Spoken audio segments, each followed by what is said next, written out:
Medina শরীফে কিভাবে ছাতা মেলানো হয় দেখুন, মার্শাল্লাহ, কতটা সুন্দর দৃশ্য। আসসালামু আলাইকুম রহমতুল্লাহি ওয়া বারাকাতুহু। কাছে ও দূরে, দেশে বা প্রবাসে, যে যেখান থেকে আমার এই ভিডিওটা দেখছেন বা দেখবেন, সকলকে আন্তরিক প্রীতি ও শুভেচ্ছা। আজ আমি আপনাদেরকে দেখাবো পবিত্র মদিনাতুল মুনাওয়ারার মসজিদুল নববীর চারিপাশে যে ছাতাগুলো দেখছেন, দেখুন কিভাবে খোলা হচ্ছে। দেখুন, একটু লক্ষ্য করে দেখুন, ছাতাগুলো ধীরে ধীরে খোলা হয়ে যাচ্ছে।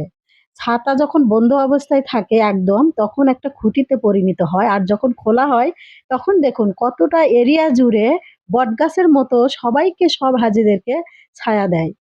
সুবহানাল্লাহ, মাশাআল্লাহ। এটা হলো সোনার মদিনার এক অপরূপ সৌন্দর্য। যত দেখি দেখতেই মন চায়। ছাতাগুলো খোলা থাকলে দেখুন এক সৌন্দর্য, আর বন্ধ থাকলে আরেক সৌন্দর্য বৃদ্ধি পায়, ফুটে ওঠে। আর আমার এই ভিডিওটি যারা যারা দেখছেন সবাইকে বলছি, যদি ভালো লেগে থাকে বেশি বেশি সাবস্ক্রাইব করুন।